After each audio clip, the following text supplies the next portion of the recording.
नमस्कार दोस्तों, दीपशिखा के किचन में आप सबका बहुत बहुत स्वागत है। और कैसे हैं आप लोग? आशा करती हूँ कि आप लोग ठीक होंगे, स्वस्थ होंगे। प्रभु राम की कृपा हम सब पर बनी रहे, यही ईश्वर से प्रार्थना करती हूँ। तो दोस्तों, मकर संक्रांति की बहुत बहुत शुभकामनाएं। और आज आप लोग भी मकर संक्रांति मना रहे होंगे। तो मकर संक्रांति पे बाजरे की टिक्की हमारे यहाँ ज़रूर बनती हैं। और ये यूपी स्पेशल है, क्योंकि यूपी में हर घर, ज़्यादातर घरों में आपको ये मतलब तिल की कोई भी चीज़ बना के मतलब रखी जाती है, उसे दान करा जाता है, भगवान का भोग भी लगाया जाता है। तो आज मैं लाई हूँ बाजरे की टिक्की। और बाजरे की टिक्की ठंड के मौसम में ही खाई जाती है, उसके अलावा नहीं खाई जा सकती, क्योंकि बाजरा भी नहीं मिलता, गर्म होता है बाजरा बहुत, और तिल भी बहुत गर्म होता है। तो आजकल तिल की ये बाजरे की टिक्की ज़रूर बनाकर खाइएगा। और रेसिपी अच्छी लगे तो दीपशिखा के किचन को लाइक करिएगा, शेयर करिएगा और सब्सक्राइब करिएगा। तो ये बहुत बार मैं शेयर कर चुकी हूँ, पिछले साल भी करी थी, और मेरे चैनल की वायरल रेसिपी है तो आप लोग के सहयोग से और प्यार से मैं यहाँ तक पहुँची हूँ। और ये रेसिपी सबको बहुत पसंद है, तो सोचा इस बार भी मैं डाल देती हूँ, ताकि जो नए सब्सक्राइबर हैं, जो नए लोग मुझसे जुड़े हैं, वो भी बनाकर खाएं। और जो पुराने लोग हैं वो तो बनाकर खाते ही होंगे। ज़रूर कमेंट करके बताइएगा और आपने बनाई और आपको कैसी लगी। और ये बाजरे की टिक्की ज़रूर बनाकर खाइए, बनाइए। देखिए, पुरानी रेसिपीज़ ज़रूर बनानी चाहिए हमें बच्चों को, ताकि बच्चों को भी खिलानी चाहिए हमें, ताकि उन्हें पता चले कि भाई हमारे घर में क्या क्या बनाया जाता था। तो चलिए बनाना शुरू करते हैं। तो यहाँ पे गुड़ ले लिया है, तो इसका कोई परफेक्ट मेजरमेंट नहीं होता है, इतना होता है कि आप मीठा अपने हिसाब से डालें। तो ये 250 ग्राम से कम गुड़ है, यानी 200 ग्राम करीब गुड़ होगा। इसको मैंने गर्म पानी में इसको जो है मैं मैश कर रही हूँ, मतलब मैं इसको जो है घोल रही हूँ।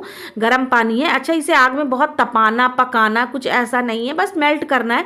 तो गर्म पानी में गुड़ मेल्ट हो कर लिया था मैंने, बिल्कुल ये ज़रा सा नीचे नीचे का रह गया है, तो बस मैं वो मतलब कर रही हूँ। और गुड़ बिल्कुल साफ़ है, तो मैंने छाना नहीं है। अगर गुड़ गंदा हो ज़रा सा तो छान लीजिएगा। अब इसमें डालेंगे बाजरे का आटा। तो बाजरे का आटा हिसाब से डालिएगा, जितना पानी डाला। तो अच्छा, 250 ग्राम गुड़ था और 1 कप मैंने पानी डाला है, और ये मेल्ट होके इतना हो गया है, मतलब 200 ग्राम जो है गुड़ होगा, और 1 कप पानी डाला था, उसमें ही मैंने इसे मेल्ट करा है। अब इसमें बाजरे का आटा डाल दिया, तिल अपने हिसाब से डाल दीजिएगा, जितना डाले। मैंने 2 मुट्ठी तिल डाल दिए हैं, और बाजरे का आटा उतना डालेंगे जितने में ये मतलब जो पिठौए बनने के काबिल हो जाए। तो जिस तरीके से मैं आपको बता रही हूँ उस तरह से आप करिएगा। तो आटा जो है ले लीजिएगा, बाजरे का छान के रखा हुआ है मेरे पास, तो मैं उसमें डालती जा रही हूँ। तो इसका परफेक्ट मेजरमेंट बस यही होता है कि ये खूब जो आटे की तरह मल जाए, जैसे हम लोग गेहूं का आटा मलते हैं उसी तरह से। तो अभी देखिए गीला है, तो मैं आपको इसीलिए कम कम करके दिखा रही हूँ कि इस तरह से। अब ये गीला है, तो अब इसमें हम फिर आटा डालेंगे, इसमें बाजरे का आटा डालेंगे, और इसमें कुछ भी नहीं डालना है। तिल डालना है, गुड़ है, बाजरे का आटा है, बस। और कुछ भी नहीं डाला जाता, कुछ भी नहीं। और बल्कि ये सरसों के तेल में सेके जाते हैं। आप चाहें तो किसी और ऑयल में भी सेक सकते हैं, लेकिन सरसों में तेल में सेकने से इसकी तासीर बहुत अच्छी होती है, और ये गर्म होते हैं और ठंड से बचाते हैं आपको। इस समय खाए जाते हैं। ये सीज़न बाजरे के पिठौए खाने का ही होता है। और हमारे यहाँ जो है मकर संक्रांति पे सकट पर ज़रूर बनते हैं। सकट अब 17 तारीख को सकट है, 17-18 तारीख में, तो उसमें भी ज़रूर बनाए जाते हैं और भोग लगाया जाता है भगवान का, और हम लोग भी खाते हैं। और ये देखिए, अब इसमें हमने फिर डाल दिया बाजरे का आटा। तो जब तक मैं डालूंगी, जब तक कि ये जो है मतलब वो ना हो जाए, मतलब आटे की फॉर्म में ना आ जाए।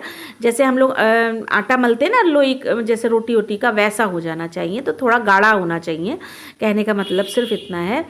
और मैं ये बताना चाहती हूँ, इसे बेला नहीं जाता है, हाथ से ही बनाया जाता है। तो जितना हैंडल कर लें उस तरीके से ये आटा जो है मलेंगे। तो देखिए, अभी भी मुझे मतलब थोड़ा सा वो लग रहा था गीला, तो मैंने इसमें और आटा डाल दिया है।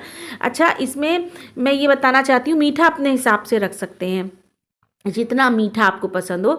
जैसे मेरे यहाँ थोड़े से मीठे खाए जाते हैं, मतलब पापा जी लोग मीठा खाते हैं, तो मैं मीठे बहुत सारे बनाती हूँ। अगर मतलब कम मीठा खाने का मन होता है, तो हम लोग जो है कम गुड़ उसमें डालेंगे। पानी आप अपने हिसाब से ज़्यादा कम डाल सकती हैं।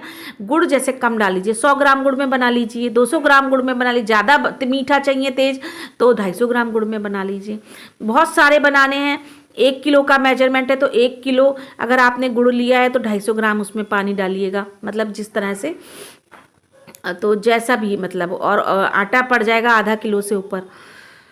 तो इस तरह से ये पिटा हुए हमने तैयार कर लिए हैं। तो बस इसमें जो पूरी चीज़ है मैं बताना सिर्फ इतना ही चाहती हूँ कि जितने गुड़ आप चाहें उसमें बना सकते हैं, मीठा अपने हिसाब से कम ज़्यादा कर सकते हैं, और इसमें इस तरीके से आप ये बना लेंगे पिटा हुए। अच्छा, मैं थोड़े से मोटे बना रही हूँ, बहुत पतले भी बनते हैं लेकिन मैं मोटे बना रही हूँ क्योंकि जो बुज़ुर्ग लोग हैं वो नहीं खा पाते हैं, करारे हो जाते हैं, बहुत क्रिस्पी हो जाएंगे, फिर वो कैसे खाएंगे।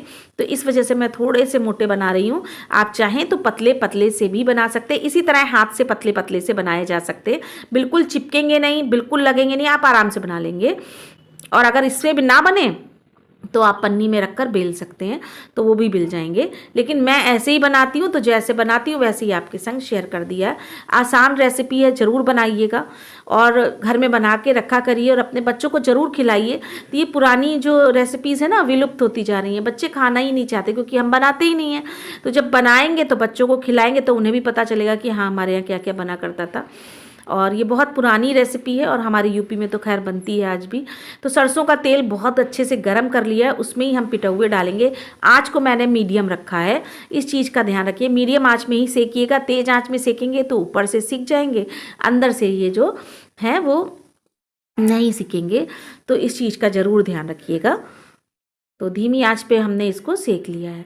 और कढ़ाई में मैंने सरसों का तेल डाला था, आप रिफाइन में किसी में भी सेक सकते हैं, जो आप ऑयल खाते हो उसमें भी सेक सकते हैं, लेकिन हमारे उधर ये सरसों के तेल में ही सेके जाते हैं, तो मैं वैसे ही सेक रही हूँ। और फ़ायदा भी सरसों के तेल में ही करते हैं, ये एक फ़ायदे वाली चीज़ है। कफ़ हो रही है, मतलब हमारे यहाँ तो ये कहा जाता है कि मतलब कफ़ है या घर मतलब आपको ठंड, जैसे बूढ़े लोग हैं तो उनको ठंड लग रही है, बुज़ुर्ग हैं हमारे घर के तो उन्हें ठंड लग रही है या कोई प्रॉब्लम है, तो आप ये दें, आप यकीन जानिए, सुबह चाय के संग या दूध के संग दे दीजिए और उन्हें मतलब बहुत आराम मिलेगा। तिल गरम होता है, बाजरा भी गरम होता है और सरसों का तेल भी, उसकी तासीर भी गरम ही कहलाती है। नुकसान करने वाली कोई चीज़ नहीं है इसमें। और आप बनाइए और अपने पूरे परिवार को खिलाइए, और मकर संक्रांति पे ज़रूर बनाइए, और अच्छी लगती है बहुत ज़्यादा, और बहुत टेस्टी होते हैं खाने में, बहुत ही बढ़िया लगते हैं। आप कहीं बाहर जा रहे हैं तो आप जो है इसे बनाकर रख सकते हैं और ले जा सकते हैं आप। और ये महीने 2 महीने तो बिल्कुल भी ख़राब नहीं होती, क्योंकि हम लोग तो खैर बनाते ही रहते हैं। हमारे यहाँ ठंड में ये बनते ही, जैसे ही ठंड शुरू हुई थी, बना कई बार चुकी हूँ, सोचा आज रेसिपी फिर से शेयर कर देती हूँ, क्योंकि मैं तो बना के रखती रहती हूँ, लेकिन आज इसलिए कर दी है, मकर संक्रांति पे ज़रूर बनते हैं। तो जो लोग पसंद करते हैं वो लोग आप बना सकते हैं और अपने पूरे परिवार को खिलाइए बढ़िया से। और खिचड़ी ज़रूर बनती है मकर संक्रांति पे हमारे यहाँ, और तिल के ये बाजरे के पिटा हुए ज़रूर बनते हैं और बहुत अच्छे लगते हैं। बहुत बढ़िया रेसिपी है, ज़रूर ट्राई करिएगा। इसके सामने सारी मिठाइयाँ फेल हैं, सारे बिस्कुट फेल हैं, इतनी अच्छी बनती है। और पुराने लोग जानते होंगे, जो लोग बनाते होंगे, यूपी से हैं तो ज़रूर बनाते होंगे। बाजरे की टिक्की भी कहते हैं इसे। आज मैं, वैसे हम लोग पिटा हुआ कहते हैं, लेकिन आज मैंने टिक्की के नाम से ही मतलब डाला है, ताकि कुछ लोग पिटा हुआ नहीं जानते कि पिटा हुआ क्या होता है, क्योंकि वो आटे का भी बनता है पिटा हुआ, तो कन्फ्यूज़ हो जाते। तो आज मैंने बाजरे की टिक्की की तरह से डाला है। तो बाजरे की टिक्की भी कुछ लोग कहते हैं, मीठी टिक्की कहलाती हैं बाजरे की। तो निकाल ली है और ये देखिए कितनी बढ़िया सिकी हैं, बिल्कुल बढ़िया कलर आ गया है, और ये हल्की सी फटी फटी सी हो जाएंगी, इसका मतलब बहुत अच्छे से ही फ्राई हो गई हैं। तो ये आँच को मैंने मीडियम कर दिया है फिर से, और बस इसमें बाजरे की और सारी टिक्की डाल देंगे। जितनी भी मैंने बनाई है, मैंने तो बहुत सारी बनाई थी, क्योंकि परिवार में सबको पसंद है, तो वो मैं अपनी बेटी को भी ज़रूर देती हूँ एक बाजरे की टिक्की। और अब वो स्कूल जाएगी तो भी मैं उसे एक रख के दूँगी, वो खाती है शौक़ से और बहुत अच्छा लगता है। और जब हम बच्चों को खिलाएंगे ना, तभी तो आदत पड़ेगी, और खिलानी चाहिए ये सब चीज़ें, बच्चों को आदत डालनी चाहिए। हमारी पुरानी चीज़ें हैं, बहुत फ़ायदा करती हैं, बहुत बढ़िया चीज़ें हैं। घर की चीज़ तो हर ही बहुत अच्छी होती है। तो ये देखिए बन गई हमारी बाजरे की टिक्की, बहुत जल्दी बन जाती हैं और खाने में भी बहुत टेस्टी लगती हैं। मीठा अपने हिसाब से कर लीजिएगा। मैं फिर से बताना चाहती हूँ कि गुड़ अपने हिसाब से डालिएगा, ज़्यादा कम अपने हिसाब से डाल सकते हैं। तो ये देखिए गुड़ के मतलब में पानी में ही ये मली जाती हैं। चीनी से नहीं बनती हैं, गुड़ से ही बनाई जाती हैं। तो कैसी लगी बाजरे की टिक्की ज़रूर बताइएगा। अच्छी लगी हो तो दीपशिखा के किचन को लाइक करिएगा, शेयर करिएगा और सब्सक्राइब करिएगा, और हमारी वीडियोज़ को फुल देखा करिए, फुल वॉच करा करिए। और अगर फेसबुक पे देख रहे हैं तो चैनल को, मेरे पेज को फॉलो कर लीजिएगा, और यूट्यूब पर देख रहे हैं तो सब्सक्राइब किए बिना मत जाइएगा। मिलते कल फिर एक नई रेसिपी में। नमस्कार।